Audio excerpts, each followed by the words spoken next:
For thousands of years, people have been ruled by governments.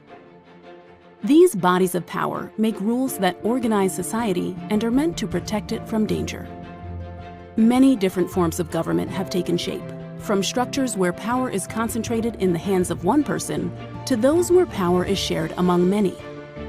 These different systems, characterized by how many people are in charge, how they are chosen, and how they rule, have massive consequences for the relationship between governments and their people. One system is democracy, where the people choose who will govern them. One of its earliest forms, dating back to ancient Greece, was direct democracy, meaning one person could cast one vote on a matter, like whether to go to war. Votes were decided by a simple majority. Governments we describe today as democracies are for the most part republics or representative democracies. In this form of government, people choose representatives who make decisions for them through elections.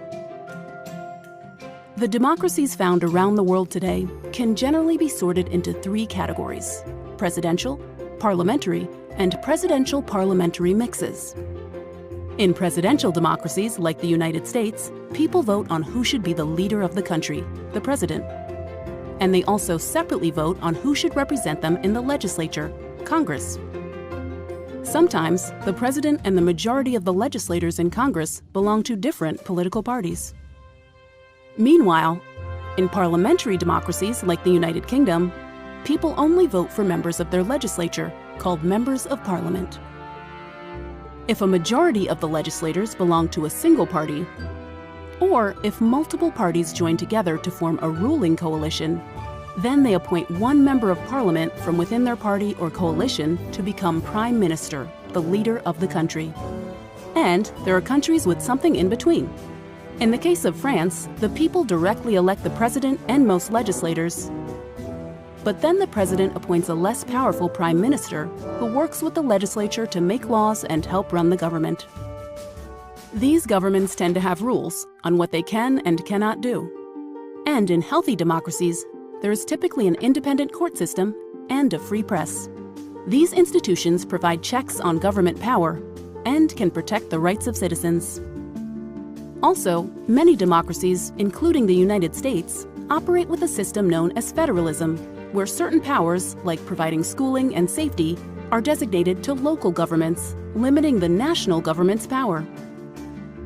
Today, nearly half of the world's countries, including many of the most powerful, are considered free and democratic. In contrast to democracy, many countries have authoritarian governments with just one person or a small group of people in charge, and few checks on their power. Authoritarian leaders might use titles like president and prime minister, but that doesn't mean they are democratic. If they hold elections, they probably aren't free, fair, or competitive, leaving ordinary people out of the political process. Authoritarian governments tend to ignore rules limiting their power, if there are any. And they often use violence and intimidation to restrict what people and the press say, so that leaders can impose the policies they want. Nevertheless, some authoritarian governments are popular with their people.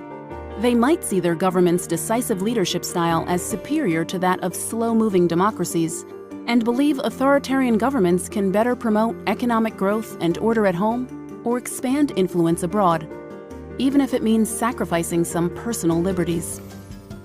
Frequently, governments lie somewhere in the space between the two poles of democracy and authoritarianism.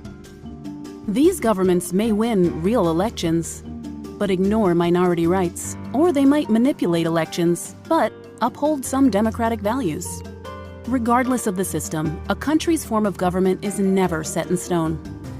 Even the most repressive authoritarian systems can be toppled or transformed by people taking to the streets in revolutions, or gradually become more democratic through reforms.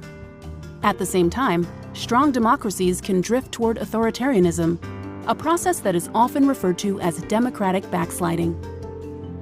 In our global era, government leaders make decisions on today's toughest challenges, like how to address climate change, or terrorism, or a pandemic.